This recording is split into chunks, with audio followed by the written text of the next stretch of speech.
इंद्रियार्थेषु वैराग्यम अनहंकार एव च जन्म मृत्यु जरा व्याधि दुख दोषानुदर्शनम। क्योंकि छांदोग्य उपनिषद में कहा है, 8वां अध्याय 12वें खंड पहला मंत्र में ही, न वै सशरीर से सतः प्रिया प्रेयोरपहतिरस्ति। शरीर का रहते हुए प्रिय और अप्रिय सुख दुख का संबंध कोई खत्म कर नहीं सकता है। अतएव जन्म मृत्यु जरा व्याधि ये सब दुख रूप है, इनसे आप कभी बच नहीं सकते हैं। अतः इनमें दोष दर्शन करते हुए इन सब से विरक्त होने पर ही ज्ञानाधिकारी व्यक्ति हो पाता है। नहीं तो इनका मोह तो सबसे ज्यादा खतरनाक मोह, शरीर का मोह भंग होना बड़ा मुश्किल होता है। ये जो है बाणों का बनाया हुआ पिंजरे के समान है, समझो। शरपंजर, शर से बना हुआ पिंजरे के समान है। और बाण भी इस तरह से सब नोक अंदर की तरफ, बाहर की तरफ नहीं। ये शरीर ऐसा है, हमेशा आपको कष्ट ही दे सकता है, कभी भी सुख देने वाला नहीं। भाष्यकार कहते इंद्रियार्थेषु शब्दादिषु दृष्टादृष्टेषु भोगेषु विराग भाव वैराग्यम। इंद्रियार्थ क्या है? शब्दादि। शब्दादि भी दो प्रकार के, दृष्ट और अदृष्ट। उन सकल प्रकार के पदार्थों में जो विराग भाव वैराग्यम, विगत राग वाला होना ही नाम का वैराग्य होता है। अनहंकार अहंकार अभाव और अहंकार का अभाव। वैराग्य और वैराग्य का भी अहंकार न हो जाए, इसलिए वैराग्य के बाद का अहंकार है। जन्म मृत्यु जरा व्याधि दुख दोषानुदर्शनम। जन्म च मृत्यु जरा च व्याधिश्च दुखानि च तेषु जन्म दुखांतेषु प्रत्येकम दोषानुदर्शनम।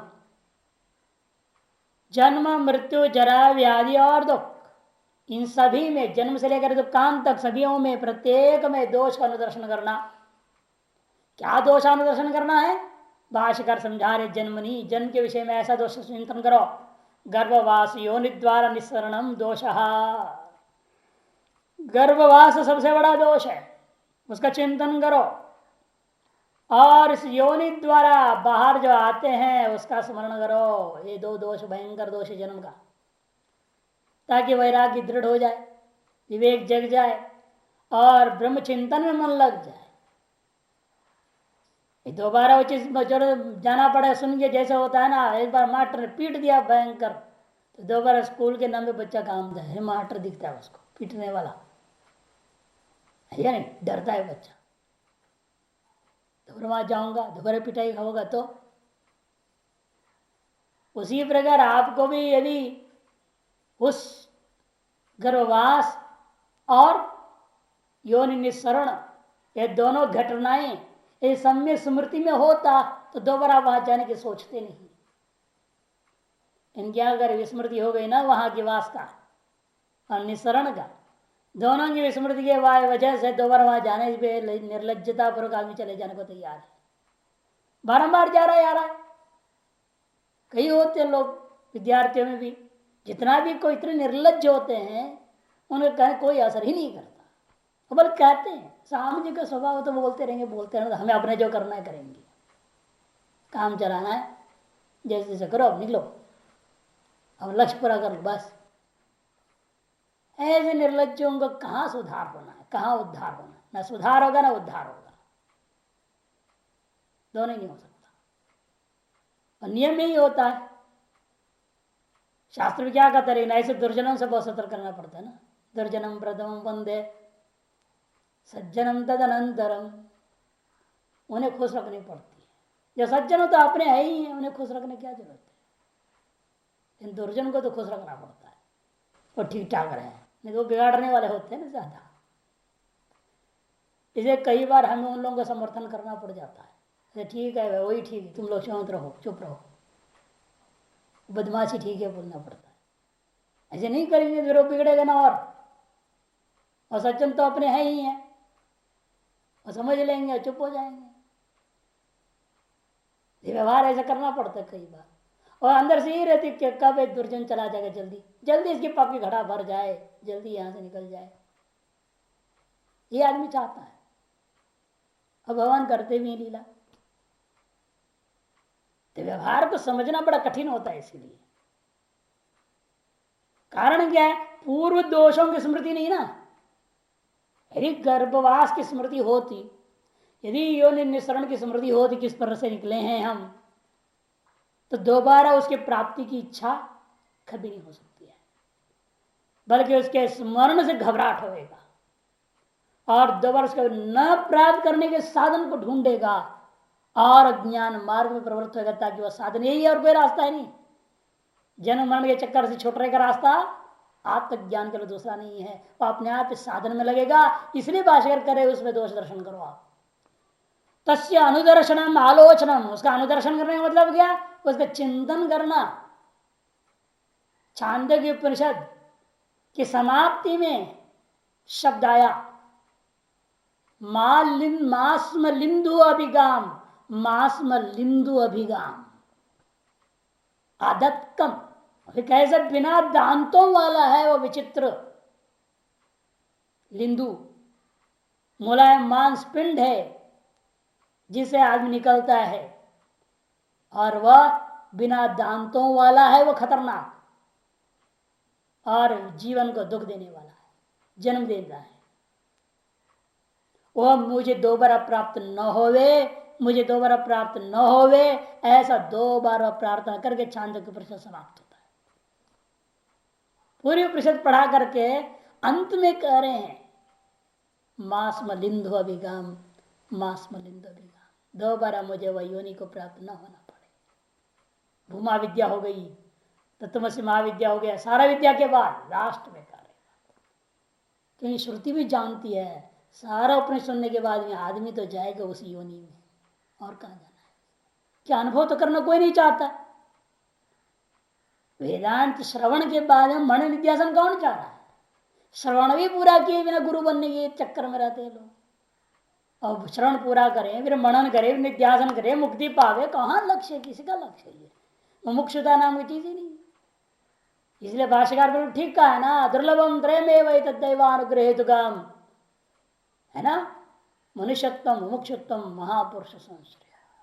मोक्ष तो बहुत कठिन है, और तब होता है मुमुक्ष तो तीव्र, जब गर्भवास योनि निसरण आदि दोषों को बढ़िया चिंतन करोगे तो मोक्ष तो तीव्र होते जाएगा।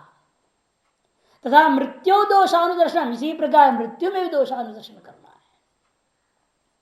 इसी प्रकार मृत्यु में भी जो है दोषानुदर्शन करना चाहिए। वहां दोष दर्शन क्या है, यथा जन्म दोषानुसंधान तथा मृत्यु दोषस्य सर्व मर्म निकृंतन आदि आलोचनम कार्यमित्याह।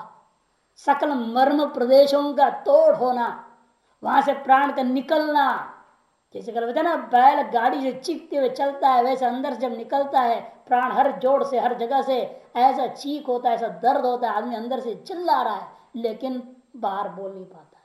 उसे पहले भगवान ने सब ताला लगा दिया है, ये सारी इंद्रिया बंद है, अंदर से आप चिल्ला रहे हैं लेकिन बाहर वाले को सुनाई नहीं देता है। वो याद करो बोल रहे हैं, जो शास्त्र वर्णन किया है मृत्यु के बारे में, वो यह सर्व मर्म निकृंतन आदि आलोचनम, ये मृत्यु की चिंतन है। तथा जरायाम, बुढ़ापे में क्या क्या दोष है वो तो मूल में ही सुना रहे। देखिए भाष्यकार, प्रज्ञा शक्ति तेजो निरोध दोषानुदर्शनम परिभूतता चैती। प्रज्ञा शक्ति का निरोध होकर, आपकी प्रज्ञा का निरोध, शक्ति का निरोध, तेज का निरोध, ऐसा अलग अलग भी ले सकते हैं। आपकी बुद्धि कुंठित हो जाती है, दिमाग काम ही नहीं करता, फैल होते जाता है। बड़ा आश्चर्य, बुढ़ापा आते आते दिमाग जो है क्या क्या करते रह जाएगा। दिमाग आंख सब घूम जाता है, समझ में नहीं आती क्या करना है। प्रज्ञा का निरोध हो गया, और शारीरिक शक्ति का निरोध तो है ही। धीरे बुढ़ापा होने का मतलब कि धीरे धीरे नपुंसक होते जा रहा है।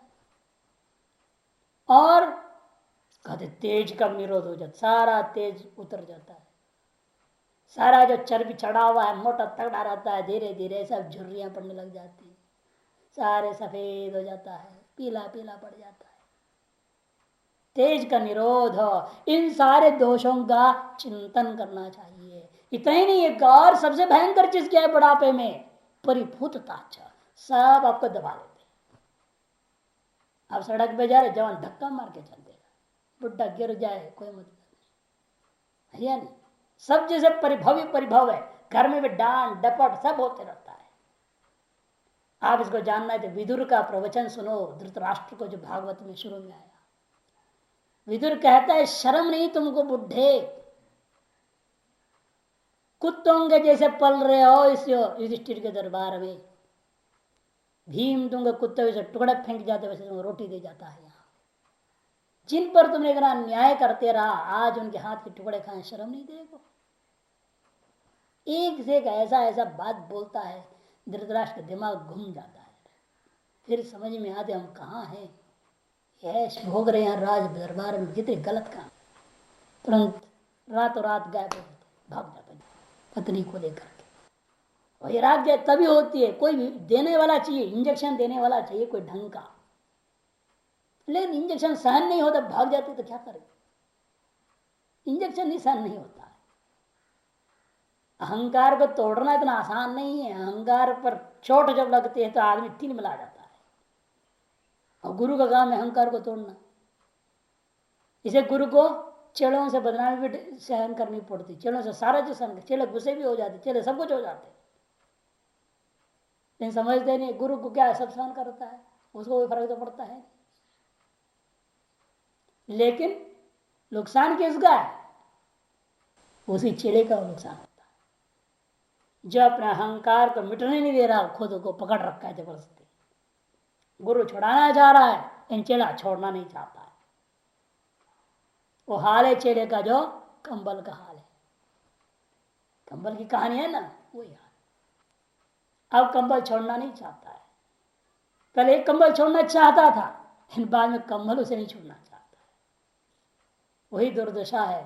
पहले आप अपने अहंकार साथ क्या मुक्ति चाहते हुए आते गुरु के पास, गुरु जैसा इंजेक्शन देके अहंकार को एक एक को नष्ट करते जाता है।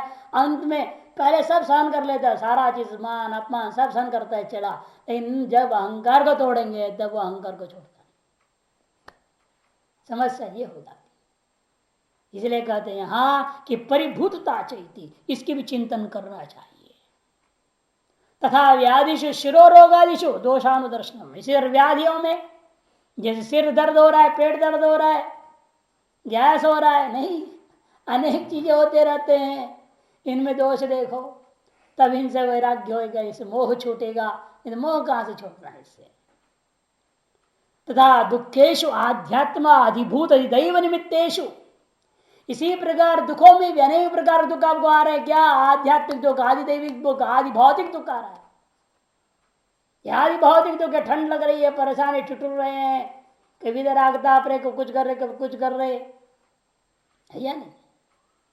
तो ये सब जो है आदि भौतिक और आदि दैविक का तो ठिकाना नहीं, कब कैसे ग्रह को घुमा देते, क्या क्या हो जाता है उल्टा पलटा। और आध्यात्मिक तो ही अनेक प्रकार के रोग। अथवा दुखानी एवं दोष, दुख दोष, दुख शब्द को प्रत्येक अन्वय करेंगे द्वंद समास में, ऐसा मान करके है। और दुखानी एवं दोष दुख दोष तस्य जन्मादिश पूर्व अनुदर्शनम, उसका जन्मादि पूर्व दर्शन क्या है वो, दुखम जन्म दुखम मृत्यु दुखम जरा दुखम व्याधय। जन्म दुख रूप है, मृत्यु दुख रूप है, जरा दुख रूप है, व्याधि दुख रूप है। ऐसे दुख को प्रत्येकान्वय द्वंद समास करके द्वंद्वांत में दुख शब्द हो गया, और उसका कर्मधारय समास कर दो दोष के साथ, दुखानि एव दोष दुख दोष तस्य अनुदर्शनम आलोचनम चिंतनम मननम इति दुख दोषानुदर्शनम। क्या क्या दुख रूप है, जिसको दोष समझ के मैं दर्शन करूं तो वो सब गिना दिया, जन्म जरा मृत्यु और व्याधि। इस तरह से भी समास आप कर सकते हैं, अथवा शब्द वाचककार ने दो विकल्प दे दिया है।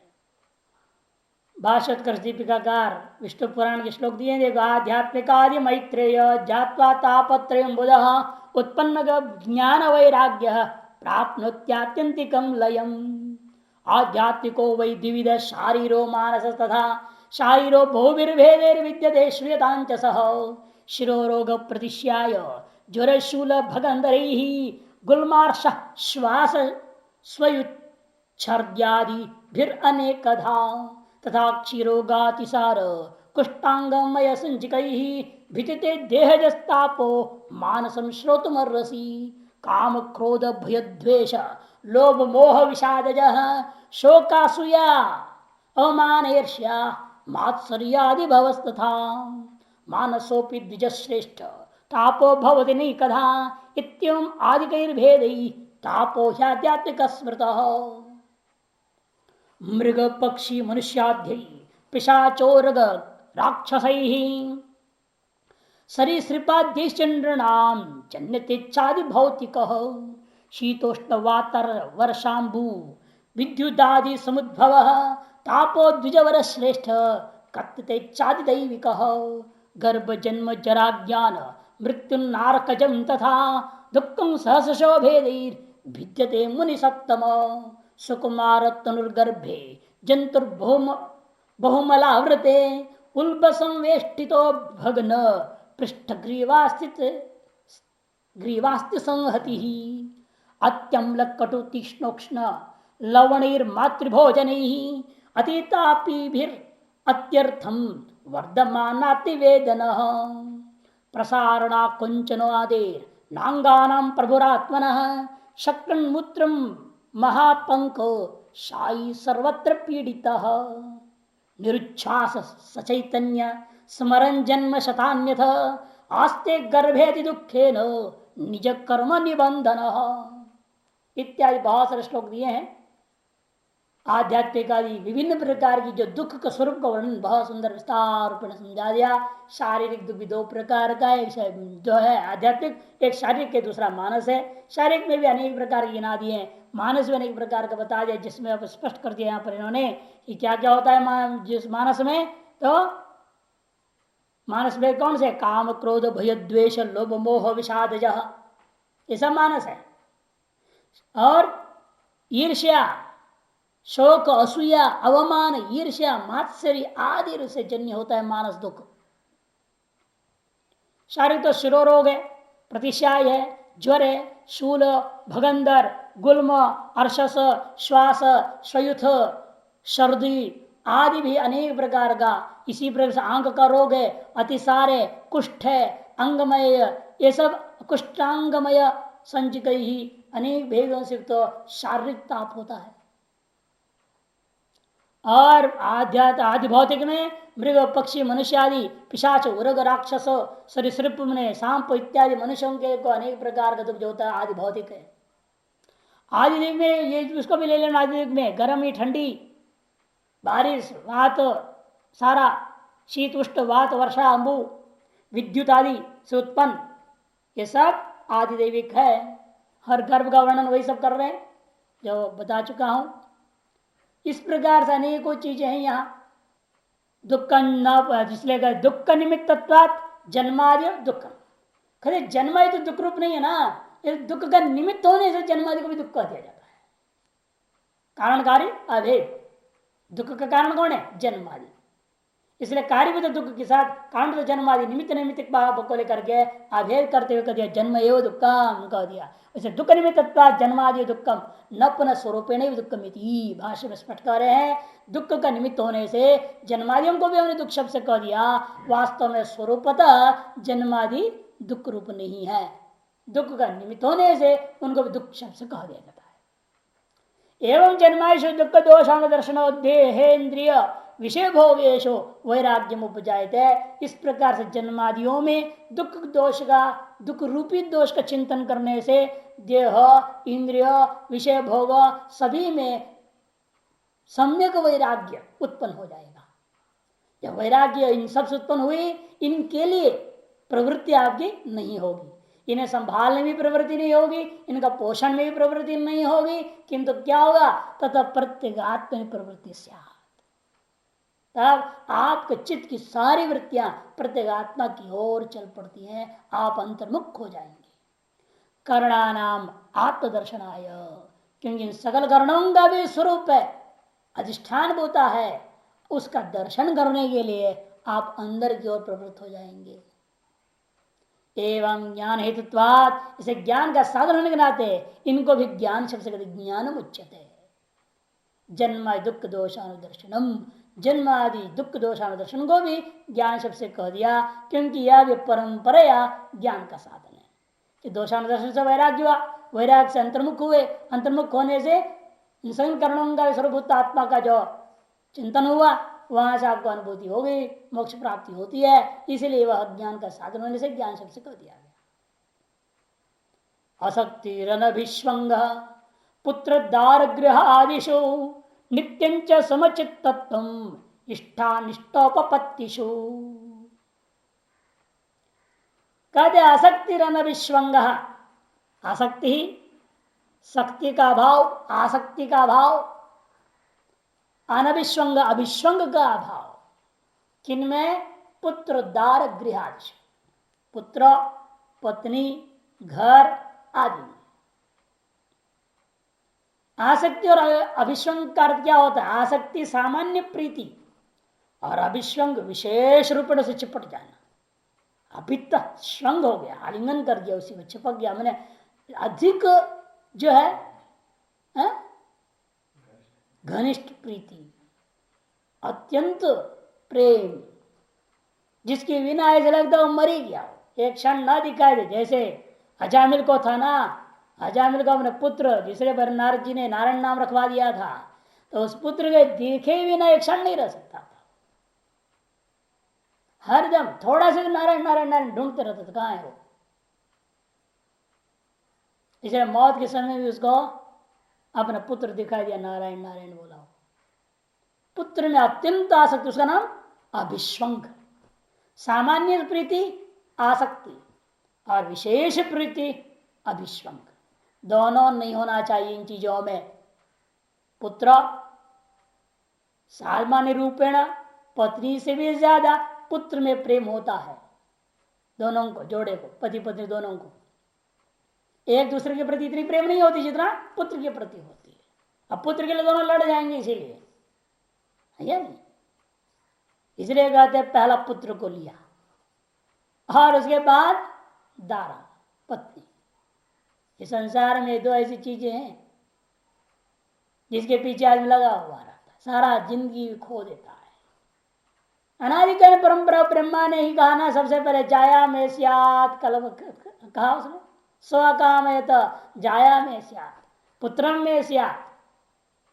उसकी कामना है ना, वो संस्कार ऐसा पक्का है सभी के अंदर आज भी, जाया में स्यात् रहता है। महात्मा हो जाए तो चेली में स्यात्, अपना ही अंतर हो जाता है, छोड़ता जाएगा, कहीं न किन प्रकार ने जखड़ी जाते हैं। बड़ा विलक्षण स्थिति है, माया की विचित्र खेल है। पुत्रदार, उसके यहाँ मकान, हर आदमी अपने घर जाता है, हर आदमी घर बनाता, बना कर उसे चिपक जाता है। और मकान के पीछे मोह हो गया, ग्रह आदिशु कर दिया। इनमें न आसक्ति होना चाहिए न अभिष्वंग। नित्यंच समचित्तत्वम्, तीन यहां पर साल बता रहे हैं। 7वें श्लोक में 9 बता दिए, 8वें में 3 है ना, 9 3 12, 9वें में 3 बता रहे हैं यहां भी। अब 12 3 15, 10वें में 3 बताएंगे 18, 11वें में 2 बताएंगे 20। तो इसमें 3 कौन से थे? वैराग्य, अनहंकार, दोषानुदर्शन, ये 3 था वहां पे। और यहां आसक्ति, अनाविष्वंग, नित्य समुचित तत्व। नित्य ही समुचित तत्व होनी चाहिए। चकार के द्वारा नित्य के साथ क्या समझना है? निरंतर्य और सत्कार आसेवित होनी चाहिए। समुचितता इष्ट और अनिष्ट की प्राप्ति में, उपलब्धि में नित्य मने सूत्र क्या था? दीर्घकाल, निरंतर्य, सदगार आसेवित दृढ़ में। ये समुचितता भी पक्का तब होगा ना, अब उसमें से दीर्घ काल को क्या बोल दिया, नित्य शब्द से कह दिया। जो दीर्घ काल है उसको नित्य शब्द से कह दिया, और च से क्या लेना है, बाकी दो को ले लो, निरंतर और सत्कार रूप आसेवित होकर के आपका समुचितत्व का अभ्यास करेंगे। किन में अभ्यास करना, भी इष्टानिष्ट की उपलब्धि में, इष्टानिष्ट उपपत्तिषु। असक्ति ही शक्ति ही संग निमित्तेषु विशेषु प्रीति मात्र तद अभावो असक्ति। शक्ति क्या है, संग का निमित्त भूता विषयों में प्रीति सामान्य को कहते हैं शक्ति, और उसके अभाव का नाम असक्ति। प्रीति मात्र, विशेष नहीं, प्रीति मात्र का नाम। और अनभिष्वंग क्या है, अभिष्वंग अभाव। अभिष्वंगो नाम शक्ति विशेष एवं ना, शक्ति विशेष है, प्रीति विशेष है। प्रीति मात्र शक्ति है, और शक्ति विशेष का मतलब क्या, प्रीति विशेष का नाम अभिष्वंग है। दोनों नहीं होना चाहिए, न तो सामान्य प्रीति न विशेष प्रीति, किसी भी प्रकार का प्रीति ही नहीं, प्रीति ही अभिशाप है। और लोग सब प्रीति चाहते, समस्या है। सब प्यार के भूखे हैं, प्यार चाहते हैं। हमारे यहाँ ब्रह्मचारी आते जाते, वो तो रहते भी रहे, वो बोलते ही थे, आप प्यार से बोलते ही नहीं, आप प्यार देते नहीं, हमेशा डांटते हैं, कौन आपके पास रहेगा, है कोई ना रहे, भाड़ में जा, हमें क्या फर्क पड़ने वाला है, प्यार देकर हम क्यों किसको फंसा, हम क्यों, हम भी फंसेंगे ना फिर। प्यार ऐसी चीज है जो किसको फंसाता और खुद ही फंसता आदमी। ये तो पता ना, प्यार से तो जुड़ा, मेढक और चूहा दोनों गए। प्रीति एक ऐसी चीज है जो आदमी खुद फंसता है और अगले को फंसा लेता है। जो लोक व्यवहार में प्यार तो श्रेष्ठ माना जाता है, लेकिन मोक्षता का दृष्टिकोण से, मोक्ष का दृष्टिकोण से प्यार एक अभिशाप है। मनुष्य के हृदय में ये जो प्यार एक अभिशाप है, यदि वो बाह्य वस्तुओं के प्रति हो तो। अतएव क्या है जो और भगवान ने ऐसी माया रची है, हर हृदय के अंदर से प्यार का भोग भूख पड़ा। इसलिए माँ से प्यार, पिता से प्यार, मित्रों से प्यार, भाइयों से प्यार, और कहीं से नहीं मिले पत्नी से प्यार। और क्या करेगा, जैसे बड़ा होते जाता है दूसरों से तो मिलती नहीं, तो एक और आ जाती, तो उससे प्यार जुड़ जाता है, और जिंदगी भर उसी प्यार में वह खत्म हो जाता है। अब हम लोग क्या कहते हैं शास्त्र में, इसलिए उस प्यार को तुम इन चीजों से मत लो, न दो, न इनसे प्यार लो, न इन्हें प्यार दो। अपने प्यार को संभाल करके परमात्मा को अर्पण कर देना, और परमात्मा से तुम प्यार चाह रहे हैं, वह जो प्यार होगी वह मोक्षदायिनी प्यार हो जाएगी, अब वे विचारिणी होगी वो। और ये सकल प्यार क्या है, बाह्य, वे विचारिणी है। अगले में आएगा वे विचारिणी आने वाला है भक्ति के बारे में, कि इसमें सब धोखा है ना, सब स्वार्थ को लेकर प्रेम है। सभी जो प्यार कर रहे हैं, माँ बाप भाई बहन जो भी प्यार करता है, सभी में स्वार्थ। निस्वार्थ प्रेम किसी में नहीं होता। कहने के लिए है, माता पिता पुत्र निस्वार्थ प्यार से संभाल रहे, कोई नहीं, जब झूठ है वो भी, उसमें भी स्वार्थ छिपा हुआ है। और समय आने पर आपका जब उनसे विरोध करो, सेवा ना करो, तो मुंह से निकलेगी, ये दुष्ट निकला हमारा, अब क्यों कर साफ देने लग गए दुष्ट करके, नालायक बेटा है ये। अपने सबके सामने भी बोल देंगे वो, क्यों बोल रहे, मैंने अपेक्षाएं थी ना, पाल के बड़ा बनाते वक्त उसके अंदर अपेक्षाएं हैं, और अपेक्षाएं पूरी नहीं हुई तो बेकार आदमी, अपेक्षा पूरी हो रही तो वाह बहुत बढ़िया बेटा हमारा, यही गुरुओं का हाल हो गया चेड़ों के बारे में, बेकार चढ़ा है। अपेक्षा पूरी हो रही है तो ठीक है, बहुत बढ़िया है ये, अपेक्षा पूरी नहीं तो बेकार है। धर्माधर्म की दृष्टि से विचार नहीं कर रहे हैं, विवेक दृष्टि से नहीं।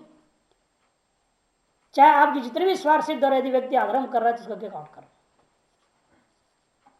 उपेक्षा करना पड़ता है, अपने स्वार्थ में नहीं देखना है।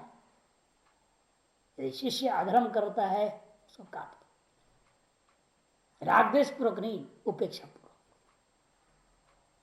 कहीं भी साधना में रागद्वेष की गुंजाइश नहीं।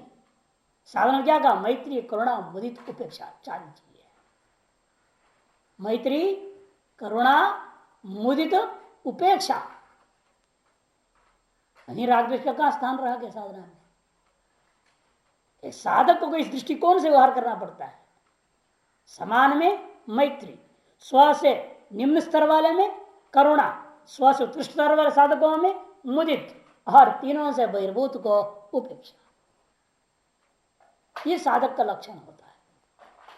अपने से निकृष्ट को देख करके दया कर, करुणा, हे भगवान तो इस पर कृपा कर दिया, अकल ठीक हो जाए, सही रास्ते में आ जाए, सुधर जाए,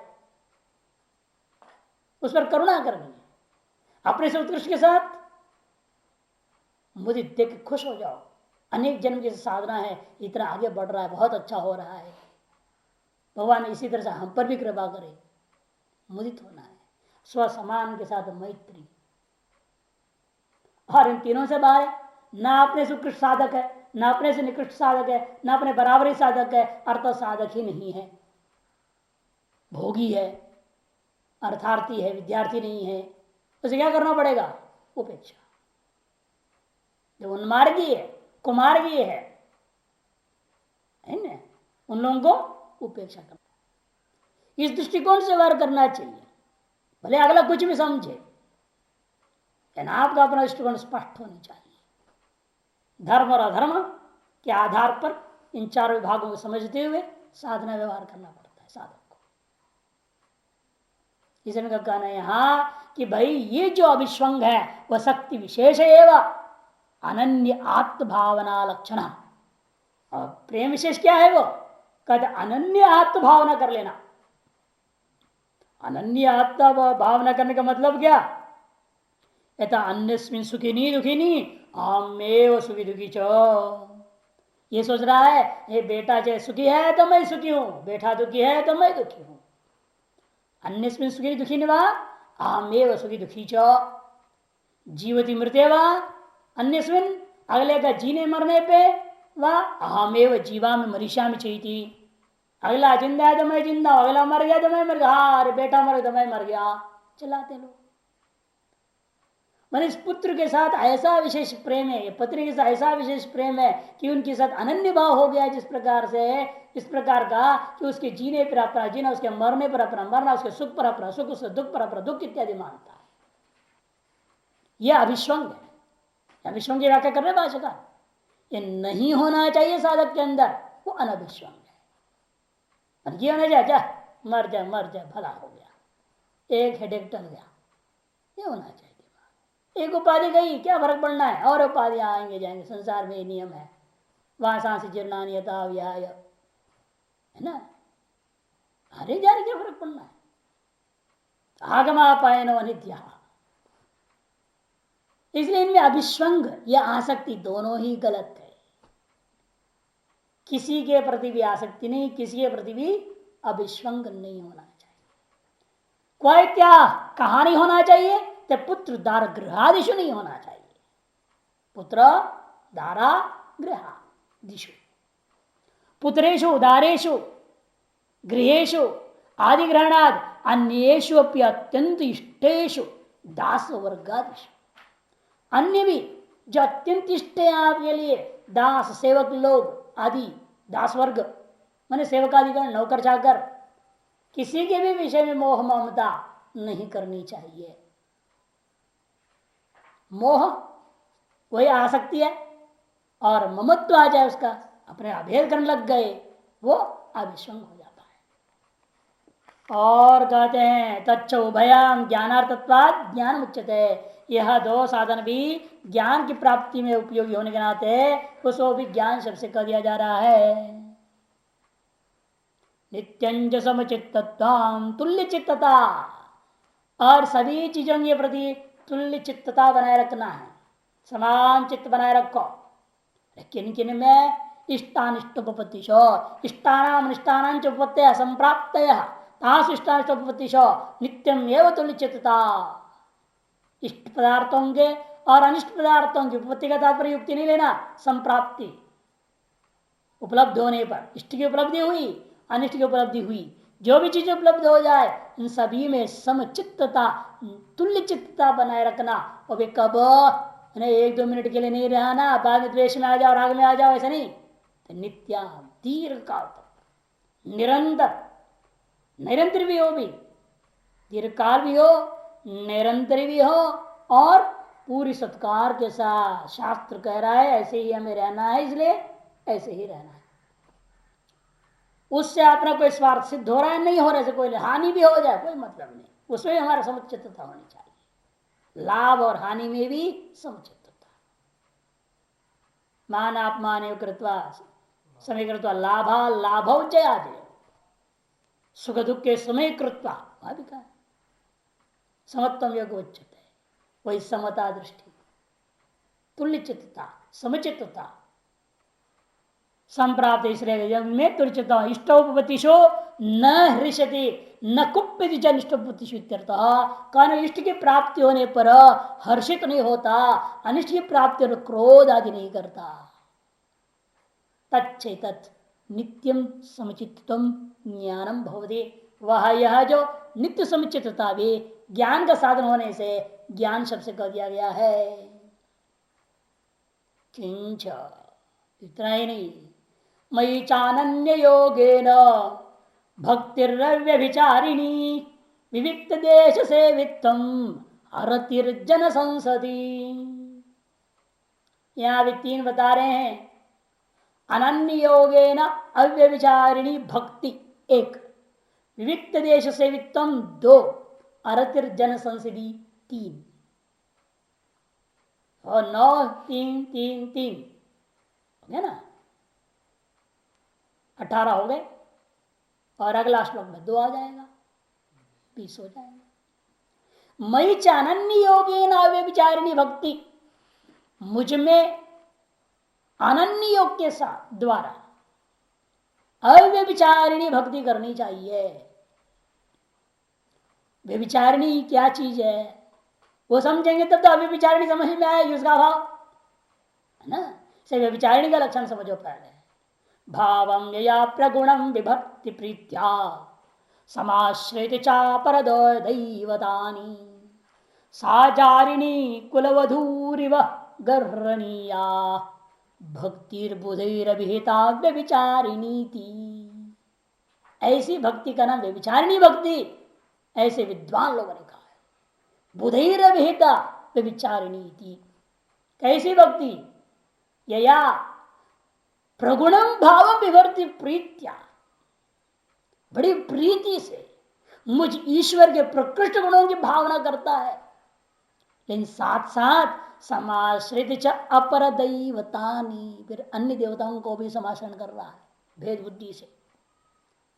मने पूजा तो कर रहा है 10-20 देवता का, लेकिन ये भाव से नहीं कि ये सब एक ही है। एकम सत विप्रदा बहुधा वंदी वदंती, एकम सत विप्रा बहुधा वदंती। एक ही का नाम लेने बोरियत ना हो जाए तो उसे 1000 नाम है, 1000 फोटो रख लूंगा, हजारों की आरती उतारते रहूंगा, इस बहाने हमारा मन लगा रहेगा। है ये कि अनेक देवता नहीं, ये भाव से करने वाले कितने हैं। बल्कि उल्टा पाठ पढ़ाते हैं, अरे तुम्हारे यहाँ तो 36 देवताओं का फोटो रखे गलत रखे हो, सब विरोधी विरोधी रख दिया है। अरे तो वैष्णव भी नहीं, शैव भी नहीं, क्या है तुम, खिचड़ी है, तो बर्बाद हो जाएगा, तुम्हारा नाश हो जाएगा, ऐसे डरा देते हैं लोग यहाँ संप्रदायवादी लोग। एक एक घर में गए थे, उसकी माँ जो है ये पूछ रही है हमसे, महाराज क्या करूँ, एक महात्मा है वो बोलता है कि ये तुमने क्या रखा, शिव भी रख दिया, इधर राम भी रख दिया, कृष्ण भी रख दिया। अरे तू तो राम भक्त नहीं, कृष्ण भक्त नहीं, शिव भक्त नहीं, तो कौन से भक्त है तू तो खिचड़ी हो गई है, जिंदगी तो बर्बाद हो जाएगा तेरा। तो मैंने कहा देखो, बिठा करके बोला माता बताओ, एक बगीचा में अनेक प्रकार का फल लग जाए, अनेक प्रकार के पेड़ पौधे लगा जाए, क्या बगीचा बर्बाद हो जाएगा? नहीं तो बल्कि अच्छा ही माना जाएगा। अलग अलग मौसम का अलग अलग फल मिलते रहेगी कि नहीं मिलते, साल भर फल मिलेगा। हाँ यही तो इसमें भी कमाल है। ये आप जो मंदिर रूपी बगीचे में अनेक देवता रूपी फल लगे हुए हैं, कभी मन इसमें लग गया तो इसमें लग जाता है, उसमें लग गया तो उसमें लगा लो, कभी इसमें लगा तो इसमें लगा लो। और सब एक ही का ही अनेक रूप है ना, अनेक रूप रूपाय विष्णु प्रविष्णु, सहस्र नाम पढ़ो। इसलिए वो जो आया था ना, वो कट्टरवादी उग्रवादी था, वो महात्मा थोड़ी था। उग्रवादी सब होते ना, उग्रवादी आतंकवादी सब क्या कट्टरवादी कहा जाता है ना उनको, मूढ़ होते हैं। हम एक ही देवता को मानेंगे, दूसरे को मानना गलत है, ये मूर्ख लोग हैं। एक है वही वो एक, उसके अनेक रूप है, अनेक नाम है, अनेक अवतार, एक ही का है। इसे सारे नाम रखो, जिसमें जो लग जाए मन तब लगा लो, कोई दिक्कत नहीं, वही उसी में मन लग रहा है वास्तव में। ये दृढ़ भावना से तुम सबकी पूजा करते रहो। आज किसी का विशेष कर दो, कल किसी और का विशेष कर दो, कोई तुम्हारा आपत्ति नहीं है, बल्कि तुम्हारे सब भला ही होगा, आनंद ही मिलेगा। आदमी समझता है, उल्टा समझा देते ना लोग, श्रुति स्मृति का ज्ञान नहीं और कट्टरवादिता में आ जाते हैं। और इसी को मानो, दूसरे को मानेगा तो पाप है बोल देते हैं। आदमी क्या करे, जो अनपढ़ लोग होते बेचारे शास्त्र पढ़े है नहीं, वो तो डर जाते हैं। रोहित तो महात्मा के वेश में ही है ना, शास्त्र के अंदर समझाने वाले पर फिर वो विश्वास कर लेते हैं। इसलिए कहते हैं अनन्य योग है ना, अन्य योग नहीं। ऐसे क्या लक्षण था विचारिणी का, वो क्या कर रहा है, भावम यया प्रगुणम बिभर्ति प्रीत्या, प्रगुणम भावम यया बिभर्ति प्रीत्या। लेकिन साथ साथ कर क्या रहा है, समाश्रित च पर दैवतानी, वह दूसरे देवताओं को भी समाचरण कर रहा है। भेद बुद्धि से समाचरण कर रहा है। साजारिणी कुल वधूरी व गर्रणीया, सा वैसा जो भक्ति है ना, जो जारिणी कुल वधु को जैसा आदमी घृणा करता वैसे ऐसी भक्ति भी घृणा करने योग्य है। गर्रणीय निंदनीय भवति, जैसे कुल वधु हो और जारिणी परपुरुष के साथ सोने वाली है, उसे कौन प्रशंसा करेगा, उसकी तो निंदा सब करते हैं। उधर ऐसी भक्ति भी निंदनीय भक्ति है, जिसकी भक्ति परमात्मा में विशिष्ट प्रेम भी कर रहा है, साथ साथ भेद बुद्धि से परमात्मा से भिन्न देवता है, इससे मेरे को ये फल चाहिए, उससे मेरे को वो फल चाहिए, अलग अलग बुद्धि से भेद दृष्टिया अलग अलग देवताओं को पकड़ने वाला जो होता है, वो उसकी जो भक्ति है जारिणी स्त्री जैसे निंदनीय, वैसे उसकी भक्ति भी निंदनीय। वो भक्ति का नाम ही व्यभिचारिणी भक्ति है। बुधैरभीता व्यभिचारिणी भावम या प्रगुणम विभर्ति प्रीत्या, समाश्रित चा पर दैवतानी, साजारिणी कुलवधूरिव गर्हणीया, भक्तिर्बुधैरर्भिता व्यभिचारिणी थी। ऐसी भक्ति को विद्वान लोगों के रखा हुआ है व्यभिचारिणी भक्ति। रेतार्ष भक्ति न होने का नाम अव्यभिचारिणी भक्ति।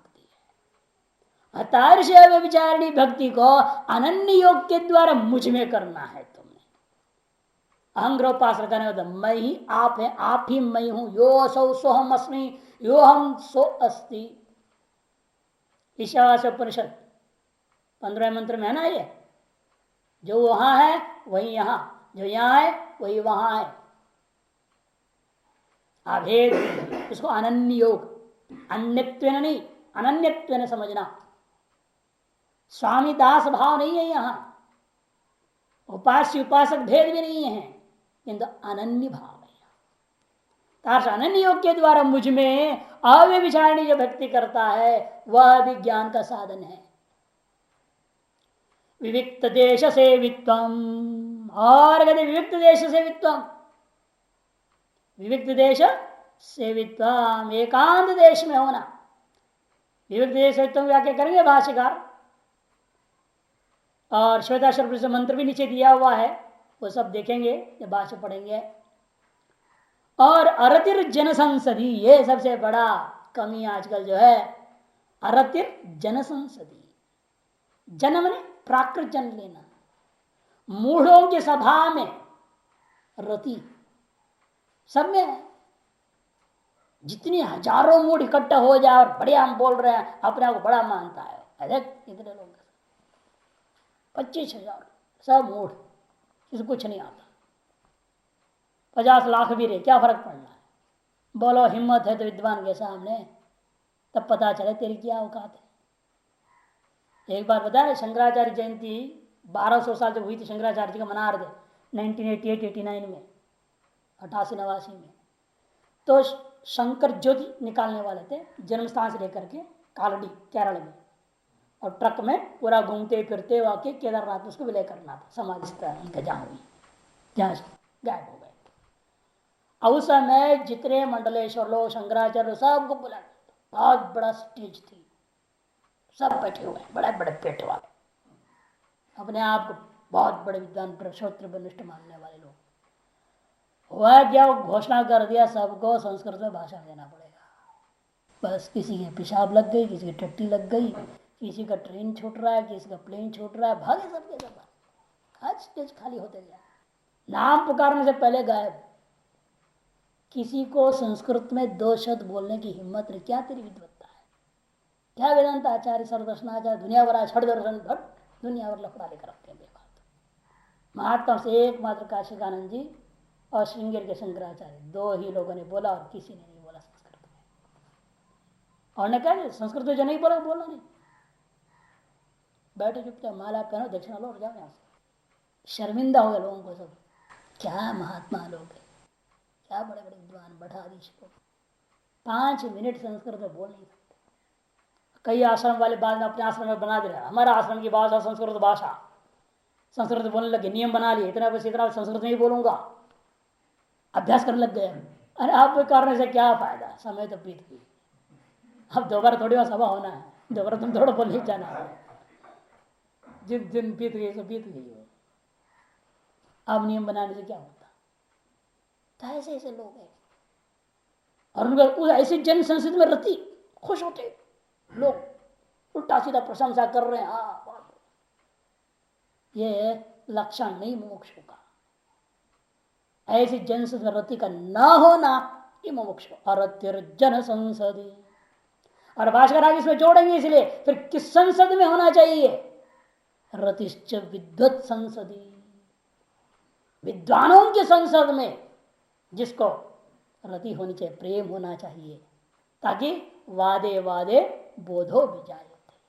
आपको चाप कहो दूसरा काटने वाला तो बैठे सामने, हो वाद, तब तो अपने ज्ञान की मजबूती पता चलता है, कहां तक हम पचा पाए, कहां तक हमारी निष्ठा ठीक है, कहां तक शास्त्र पच रही है, ये बिगड़ रहा है मामला।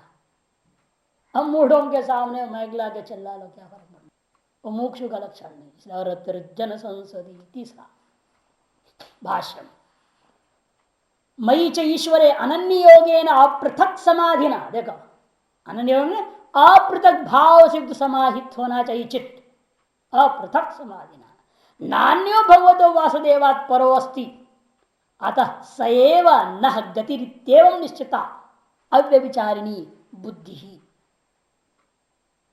अनन्य योग, इसी का नाम अव्यभिचारिणी अव्यभिचारिणी बुद्धि, यह भक्ति का विशेषण है। ये अनन्य योग समझा रहे, अनन्य का लक्षण कर रहे हैं। ये भले अव्यभिचारिणी शब्द आ गए यहाँ पर, अव्यभिचारिणी शब्द अनन्य के लिए व्याख्या में है, ये वो अव्यभिचारिणी बाद में आएगी, इसीलिए भक्ति के साथ। नान्यो भगवतो वासुदेवात्, निर्गुण निराकार विशुद्ध ब्रह्म से अलग कुछ भी नहीं है, नान्यो अस्ति, नेति नेति, है ना श्रुति।